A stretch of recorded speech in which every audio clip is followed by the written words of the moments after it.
Tema 71. Recuperación de la tradición oral. Tópicos y formas. Índice 1. Introducción. 2. Lo culto y lo popular. 3. Características y géneros de la literatura popular. 3.1. Lírica popular. 3.2. Géneros narrativos tradicionales. 3.3. Romances. 3.4. El cuento. Funciones de los cuentos, ritos de iniciación, psicoanálisis y recopiladores y cuentacuentos. 3.5. Leyendas. 3.6. El refranero. 3.7. Folclore infantil.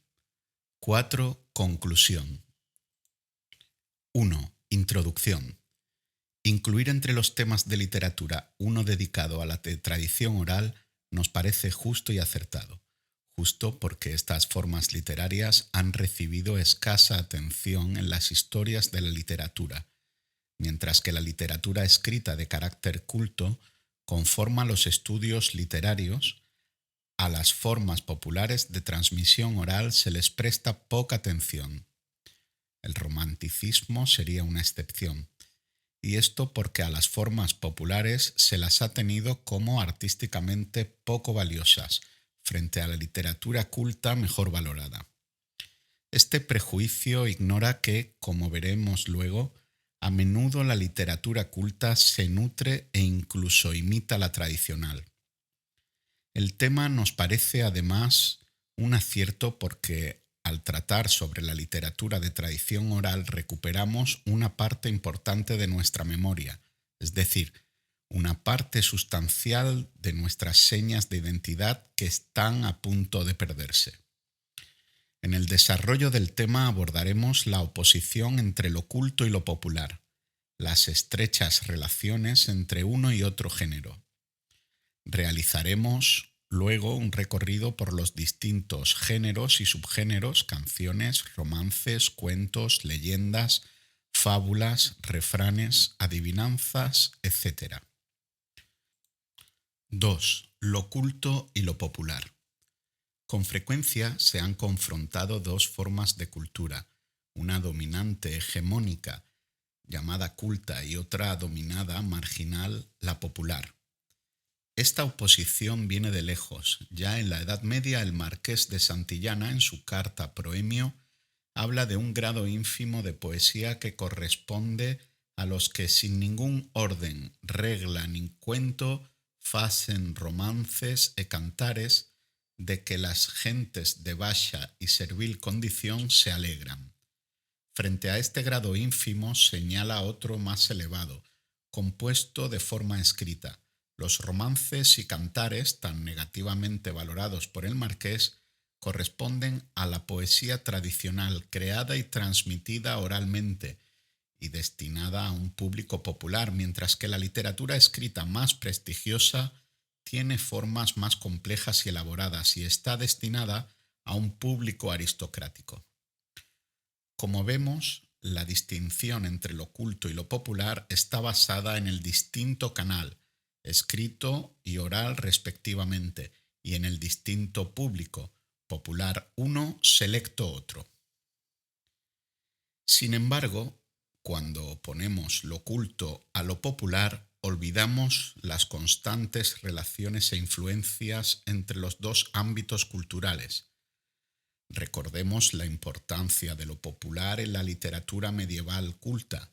El arcipreste, con sus numerosas fábulas y cuentos tradicionales, los cuentos de don Juan Manuel, de origen también tradicional, incluso el marqués de Santillana, a pesar de su menosprecio a la poesía popular, nos dejó el encanto y la sencillez de las serranillas, forma, como se sabe, popular. También en la narrativa del Siglo de Oro es frecuente desde el Lazarillo a Gracián la presencia de textos populares, como M. Chevalier ha estudiado. Recordemos que el Tratado Primero del Lazarillo está compuesto básicamente de materiales folclóricos. Por su parte, la poesía de San Juan de la Cruz, como señala Lázaro Carreter, no solo estaba influida por Garcilaso, sino que también adoptaba canciones, villancicos o romances para acomodarlos a sus poemas. De origen popular son temas como el de la caza de amor en el poema que empieza con Tras de un amoroso lance o el tema de la fuente en La Fonte, una canción paralelística que expresa mediante el símbolo de la fuente la alegría de conocer a Dios, la fonte que mana y corre. También Santa Teresa, en su conocido poema Vivo sin vivir en mí, traslada a lo divino la poesía popular. Cabe decir parecido de Góngora, de Quevedo y sobre todo de Lope. En el 18 disminuyen estas influencias porque los ilustrados no quieren incorporar textos tradicionales, aunque por su carácter didáctico hacen una excepción con las fábulas. En el 19, al amparo de las ideas románticas, se dará un interés redoblado por las tradiciones populares. A veces el movimiento sigue el camino inverso. La obra de un autor conocido es adoptada por el pueblo que la hace suya y la populariza olvidando a su autor. Es el caso de algunos poemas de Manuel Machado que han surtido de letras a la copla flamenca como si fueran textos anónimos. En definitiva, como dice Lázaro Carreter, existe una ley literaria que lleva a que los géneros populares se conviertan a veces en género culto. Un ejemplo conocido sería el romance, poesía tradicional que se convierte en romancero artístico, es decir, en poesía culta a finales del siglo XVI. 3. Características y géneros de la literatura popular. M. Molho, M-O-L-H-O, señala los rasgos que caracterizan la literatura popular: composición oral, movilidad textual, funcionalidad e impersonalidad. Estas peculiaridades nacen en buena parte de la característica primera, la forma oral de la composición y de la transmisión. Del carácter oral viene la movilidad textual, las variaciones dentro de un mismo texto, que se debe a transmitirse oralmente, no por escrito. Ya sabemos, lo escrito permanece mientras que lo transmitido oralmente cambia e incluso se olvida. La funcionalidad de estos textos viene de que la literatura popular cumple, como veremos, funciones sociales diversas, deleitan, pero también enseñan. El rasgo de impersonalidad lo explica Molho a partir del concepto de creación colectiva. Según este concepto, el creador no inventa como individuo, sino como exponente del grupo, es decir, como colectividad. Como dice Lázaro Carreter, la literatura culta supone siempre una creación individualista y personal, mientras que el autor popular se comporta de un modo impersonal y compone una obra que el pueblo asume como propia por estar dentro de sus gustos. La anonimia es otra característica relacionada con el origen oral y la impersonalidad del estilo. La literatura tradicional, precisamente por su carácter oral, tiene una característica estilística propia, es decir, un léxico, una sintaxis, una estructura narrativa y una métrica peculiares. No olvidemos que en la cultura oral interesa, para que se conserve mejor en la memoria, facilitar el recuerdo de los textos. De ahí que sigan reglas mnemotécnicas mediante repeticiones, antítesis, asonancias, expresiones formularias, etc. Lo mismo que hay un estilo propio de la literatura popular, la clasificación en géneros es también diferente de la que hacemos con la literatura culta. Simplificando, distinguiremos entre géneros líricos, que cantan, y narrativos, que cuentan. 3.1. Lírica popular. No entraremos en la difícil discusión sobre la primacía entre la poesía lírica y el cuento. Las dos responden a necesidades primarias del hombre, las de cantar y contar, como diría Antonio Machado. En las sociedades rurales, según Caro Baroja, la lírica popular tiene su origen en las canciones que dedican las madres y abuelas a sus hijos y nietos. Parecido ocurre con los cuentos. Dentro de la lírica popular hay tres grandes núcleos claramente emparentados: el arábigo-andaluz, el galaico-portugués y el castellano. Sus formas poéticas características son respectivamente la jarcha, la cantiga de amigo y el villancico. Las jarchas son unas cancioncillas que cantaban los cristianos que vivían en territorio dominado por los árabes. Los poetas árabes y judíos, cautivados por la belleza de estas composiciones, remataban con ellas sus propios poemas escritos en árabe clásico o hebreo. El contenido suele ser las lamentaciones amorosas por la ausencia del amado, amigo, puestas en boca de una muchacha y dirigidas frecuentemente a su madre. Las jarchas son un curioso caso de queja amorosa de un yo poético femenino, normalmente es masculino. Suele componerse de 2 o 3 versos monorrimos o de cuartetas asonantadas. Las cantigas de amigo son poemas amorosos puestos en boca de una doncella enamorada que se dirige a la naturaleza, al mar, a la fuente, a los pinos, quejándose de la ausencia o infidelidad de su amigo, el amado. La forma de estas canciones es paralelística, es decir, se repiten 2 o más versos con una leve variación final. Se consiguen así unos efectos rítmicos por repetición muy adecuados al canto para el que estaban destinadas.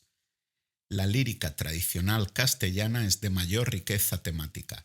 Las situaciones importantes de la vida están recogidas en ella: canciones de trabajo, de romería, de bodas, llantos por la muerte de un ser querido, momentos señalados del calendario, las mayas que exaltan el triunfo de la primavera y del amor en mayo, la llegada del verano, fiesta de San Juan, de la Navidad, etc. Las más numerosas son las relacionadas con el amor, generalmente lamentaciones de una amada por la separación del amigo. Entre ellas destacan las canciones puestas en boca de una muchacha que al amanecer espera impaciente la llegada del amado o lamenta la separación. Hay también canciones de serrana que tratan de encuentro de un caballero y una serrana a la que el caballero requiere de amores. No faltan además los temas satíricos. Recordemos las cantigas de escarnio, donde se manifiesta el gusto popular por ciscarse en lo más barrido, como decía el Juan de Mairena de Machado. A través de esta diversidad temática se transmiten normas, valores, rituales que configuran una determinada ideología. El núcleo de las canciones líricas medievales era una breve copla de 2, 3 o 4 versos, llamado villancico. Por ejemplo, la niña que los amores ha, sola como dormirá, o ya cantan los gallos, alma mía, vete, cata que amanece. El villancico puede glosarse en estrofas. La glosa, que desarrolla el tema propuesto en el villancico, aparece frecuentemente en forma de cégel, antigua composición arábigo-andaluza, trístico monorrimo llamado mudanza, más un verso de vuelta que rima con el estribillo B, B, B, A. Aunque se pueden dar otras combinaciones. Las sílabas de los versos fluctúan entre 6 y 8 sílabas. La rima es asonante. Estilísticamente, la lírica popular se caracteriza por la intensidad y la concentración expresiva, la brevedad, la presencia de estribillos, etc. El lenguaje es directo, sencillo, intimista, destaca la escasez de adjetivos y de metáforas. Los recursos más abundantes son los de repetición, aliteraciones, anáforas, paralelismos, repeticiones de palabras. Abundan los elementos simbólicos tomados de la naturaleza, el mar, la fuente, los animales, ciervos, aves, el sol. En definitiva, una naturaleza viva que nada tiene que ver con la tópica del locus amoenus. Las composiciones se recogen en los cancioneros del siglo XV y desde entonces muchos poetas cultos impresionados por su calidad poética se han inspirado en ellas. Los poetas cultos unas veces incluyen sin más en su obra cancioncillas tradicionales, otras las recrean artísticamente reelaborándolas.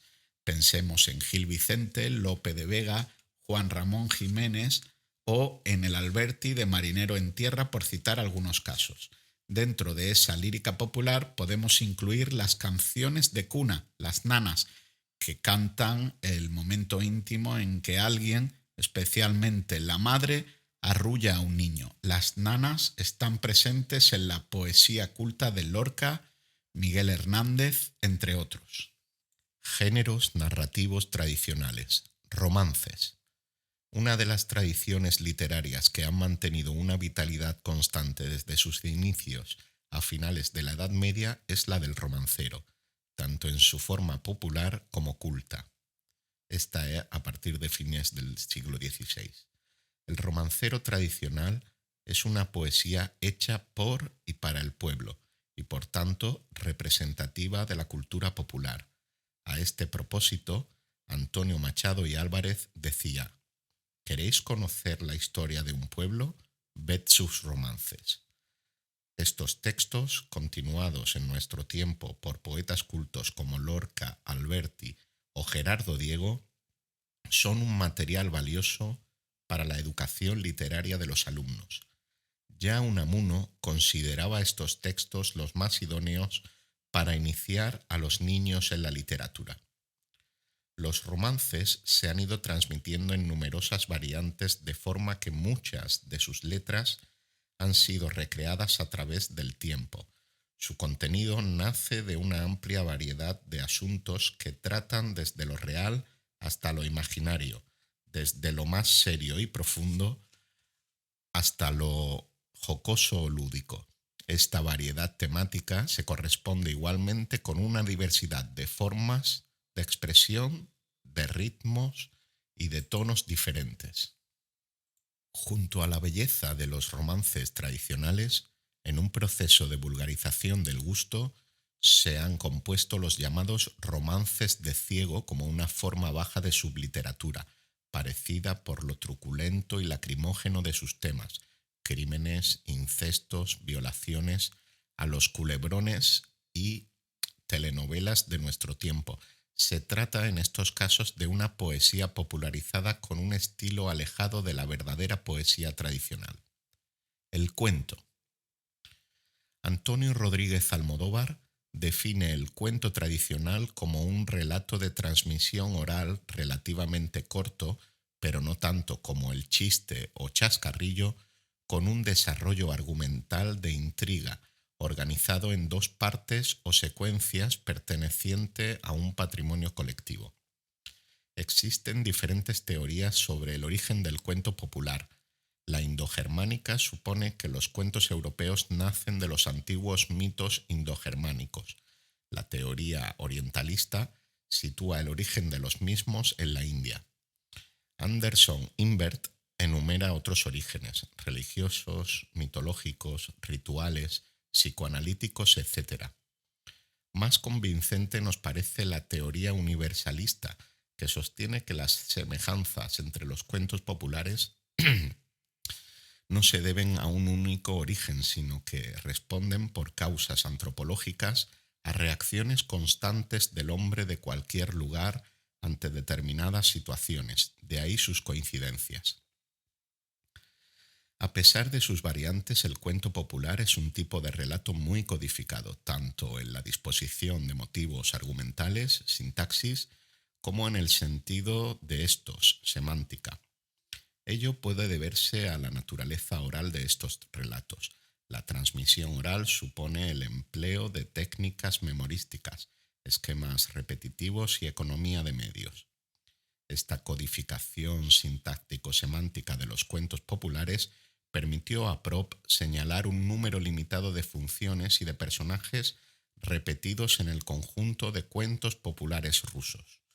Prop, en su Morfología del cuento, observa que los cuentos siguen un esquema universal que se ajusta a una serie de 31 funciones o pautas estructurales fijas.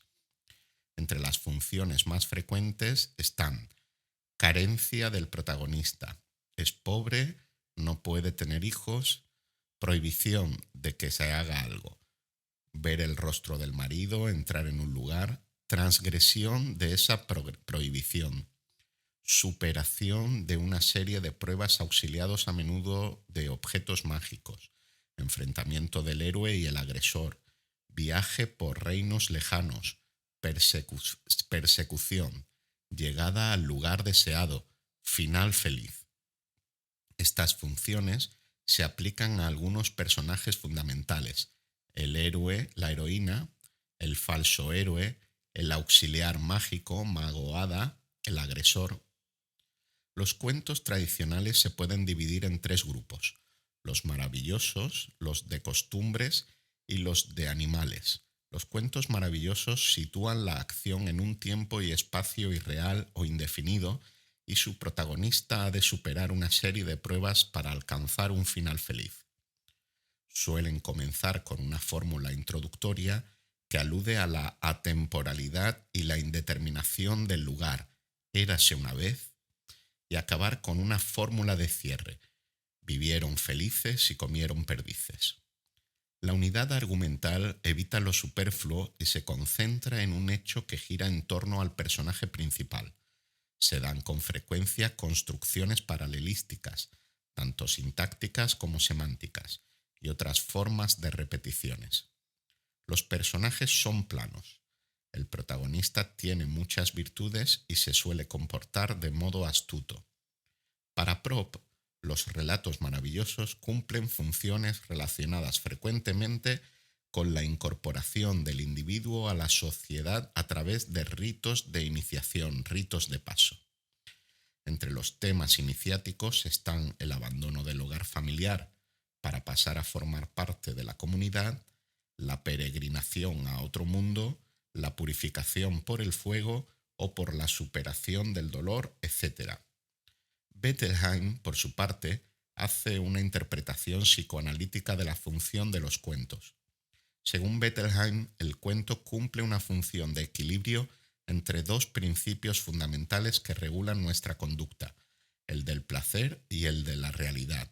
El cuento contribuye a equilibrar nuestra personalidad. Las mismas situaciones y símbolos que Prop analiza adquieren otro significado en Bettelheim. Por ejemplo, el joven no es abandonado a una comunidad para que le inicien los secretos de la vida y de la muerte, sino que el hecho de lanzar al niño al mundo manifiesta tanto el deseo de los padres de que el niño se independice como el de éste por conseguir la independencia. La maga, hada o bruja, que unas veces es ayudante del héroe y otras de su contrincante, simbolizaría la madre buena o mala de los conflictos edípicos, etc. Frente al cuento maravilloso está el de costumbres, de carácter más realista y de intención jocosa, reducido a veces a simples chascarrillos o chistes. Se presenta a menudo como casos ocurridos en cualquier lugar de España. El tono realista no permite la intervención de hadas ni ogros, ni de enanos o gigantes, ni reyes con hijas casaderas como ocurre en los cuentos maravillosos. Por lo general, más breves. Concluyen con frecuencia de forma proverbial. Se manifiestan en numerosas variantes del lugar donde ocurre, de los protagonistas, de motivos argumentales, etc. Chevalier cree que fueron más frecuentes que los maravillosos. Los cuentos de animales, es decir, las fábulas, narran historias de animales antropomorfizados con la intención de que se extraiga una lección moral de la historia contada. Las fábulas sobreviven al paso del tiempo. Desde tradiciones orientales y occidentales pasan a la literatura medieval. Recordemos la abundancia de fábulas en el libro de Buen Amor. La fábula es también forma predilecta de la mentalidad ilustrada del XVIII y de arte samaniego. Por ejemplo, la fábula de la lechera está documentada en la compilación de fábulas hindúes del Pachatantra, es difundida en la Europa medieval por el Kalila Edimna y don Juan Manuel para pasar finalmente a los fabulistas modernos. En su estructura encontramos generalmente dos partes. La primera es una breve exposición narrativa en la que unos personajes alegóricos, generalmente animales, protagonizan una historia que servirá de ejemplo para la reflexión posterior. La segunda parte consta de un breve remate a modo de consejo o reflexión de carácter moral derivado del ejemplo narrado. Se trata de la moraleja, dirigida al receptor del texto. En cuanto a los chistes, tienen un mínimo desarrollo argumental. Los personajes están sacados con fines humorísticos de la experiencia diaria. La situación prototípica es ridiculizar el fallo del protagonista para que el oyente se sienta superior a él. Es decir, el chiste opone la lucidez del oyente a la torpeza del protagonista. Como ha demostrado M. Chevalier en el cuento oral en el Siglo de Oro, los cuentecillos irrumpen de un modo constante en la literatura del XVI y del XVII. Su interés no está solo en recopiladores como Timoneda, sino en los grandes autores como Cervantes, Lope, Tirso o incluso en el culto y erudito Gracián. Recordemos la preferencia de lo folclórico en toda la picaresca, empezando por el Lazarillo, y en el teatro, especialmente en la comedia y el entremés. Recopiladores y cuentacuentos. La pérdida de la rica tradición cuentística ha sido evitada en parte por el trasvase a la literatura culta de numerosos textos y por el trabajo de algunos recopiladores. En el caso de Perrault, en el 17, que sería de los primeros en recoger cuentos populares para niños. Sus historias o cuentos del pasado inmortalizarían historias como Caperucita Roja, La Bella Durmiente, Cenicienta. Perrault encontraría continuadores en los hermanos Grimm en Alemania y Andersen en Dinamarca. En España, Fernán Caballero compone la primera antología de cuentos populares destinada a los niños. Los cuentos populares españoles pertenecen a un mismo sustrato común, el indoeuropeo. Por eso es fácil encontrar coincidencia de temas y estructuras con otras culturas donde solo cambian algunos detalles propios de las peculiaridades de cada pueblo. Como dice Ana María Matute, los cuentos que le contaba su abuela se contaban de manera parecida en Ucrania, en Inglaterra, en Francia. Afanasiev justificará estas coincidencias por la necesidad de los pueblos de explicarse mágicamente el mundo. La labor de recopilación no está exenta de la adaptación e incluso la desvirtuación de los cuentos originales por razones morales. Este folclore manipulado que se da frecuentemente en Walt Disney lo encontramos ya en Perrault y otros autores como cuando manipulan cuentos folclóricos como, por ejemplo, La Bella y la Bestia, hacia moralejas ajenas a la tradición. En nuestro tiempo cada vez son menos los que recuerdan las historias que los mayores contaban en las reuniones familiares y cada vez hay menos jóvenes dispuestos a escucharlas. Sin embargo, este panorama desolado está mejorando algo gracias a la figura de los cuentacuentos, procedentes en su mayoría del mundo del teatro. Los cuentacuentos están contribuyendo a que el cuento tradicional viva un cierto renacimiento. La leyenda. Las leyendas son relatos que tratan de personajes y hechos del pasado.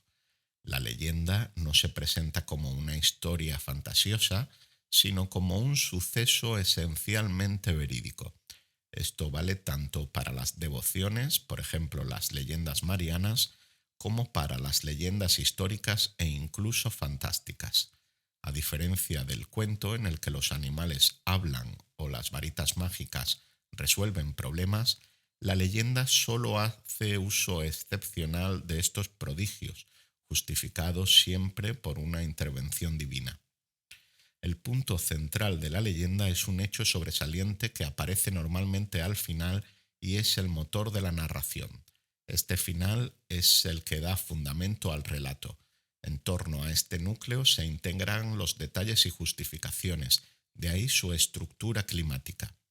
Esta estructura se observa en las leyendas marianas y las de santos que tienen la función de mover a la gente a la devoción. En cuanto a su difusión, la forma tradicional es el texto dicho en voz alta a un grupo de oyentes, a menudo en ocasiones rituales, como ocurre con las romerías. Luego se publicaban en pliegos sueltos y otras formas de la llamada literatura de cordel. En la difusión culta interviene la figura del compilador, por ejemplo, Becker, que ofrece versiones escritas adaptadas de leyendas con recursos retóricos y estilísticos inconcebibles en el relato tradicional. El refranero. Distingamos primero entre los adagios y los refranes. Aquellos proceden de textos de la antigüedad clásica, mientras que los refranes provienen de la tradición oral. La distinción está establecida ya en Valdés, que dice: los refranes son tomados de dichos vulgares, las más de ellos nacidos entre viejas tras el fuego, y los adagios son nacidos entre personas doctas. Los refranes constituyen un tesoro de la cultura tradicional. En sus frases, breves y sentenciosas, se encierra buena parte de la sabiduría popular. Para algunos, los refranes son verdades irrefutables que pueden aplicarse oportunamente a cualquier situación. Como todas las producciones populares, presentan variantes. El Marqués de Santillana recopiló en el siglo XV una colección de refranes que dicen las viejas tras el fuego. Algunos de estos refranes siguen aún en uso más de 500 años después. Sobre la vitalidad actual del refranero, cabe decir que es parecida a otras formas folclóricas, es decir, escasa. Los refranes, tan característicos del lenguaje coloquial, están en franca decadencia, especialmente entre los jóvenes y en ambientes urbanos. Sin embargo, dentro de la coloquialización del registro culto, tan frecuente en ciertas formas del lenguaje periodístico, se está dando por razones de expresividad una creciente presencia de los refranes. Folclore infantil. Bajo este apartado incluimos diversas formas con frecuencia muy breves, llenas de expresividad, de ingenio y de poesía. Entre otras citaremos la adivinanza. Es un enigma versificado. Si se construye en prosa se llama acertijo, al que hay que responder. La fórmula de apertura suele ser adivina adivinanza. La adivinanza popular, la hay culta, recordemos por ejemplo los herméticos poemas de Miguel Hernández de Perito en Lunas, se suelen construir en versos octosílabos. Con frecuencia recurre a la metáfora, la alegoría, la dilogía y otros recursos retóricos. Cumple una función poética, lúdica y metalingüística, puesto que el juego está en acertar con el nombre oculto en la adivinanza. Quizás por el entorno rural donde se cultivan preferentemente, las adivinanzas ocultan nombres de flores, plantas, árboles, frutos, animales, etc. Los ensalmos son invocaciones para que sane pronto la parte del niño dañada. Sana, sana, colita de rana, si no sana hoy, sanará mañana.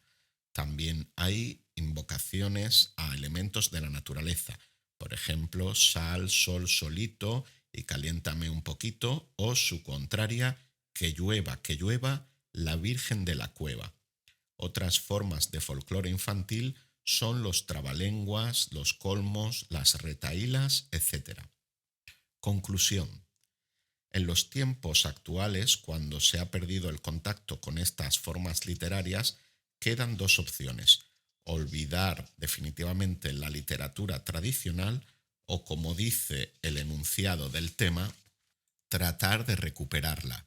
Como renunciar a esta cultura milenaria es demasiado empobrecedor, parece obligado intentar rescatarla en nuestras aulas. Dicha recuperación puede hacerse a través de textos con ejemplos de los diversos géneros tradicionales, cuentos, leyendas, romances, canciones, nanas, etc., que se estudiarán formal y temáticamente. Se puede ver además cómo algunas de estas formas se prolongan y recrean entre los poetas cultos. Cabe también crear talleres de tradiciones orales y proponer a los alumnos trabajos de campo en los que se pongan en contacto con su entorno más próximo, vecinos, familiares, amigos, especialmente mayores, preferentemente de origen rural, para a través de ellos tratar de recopilar parte de la memoria sumergida de nuestro pueblo, rescatando del olvido lo que constituye, como dice el Mairena de Machado, el saber vivo del alma de un pueblo.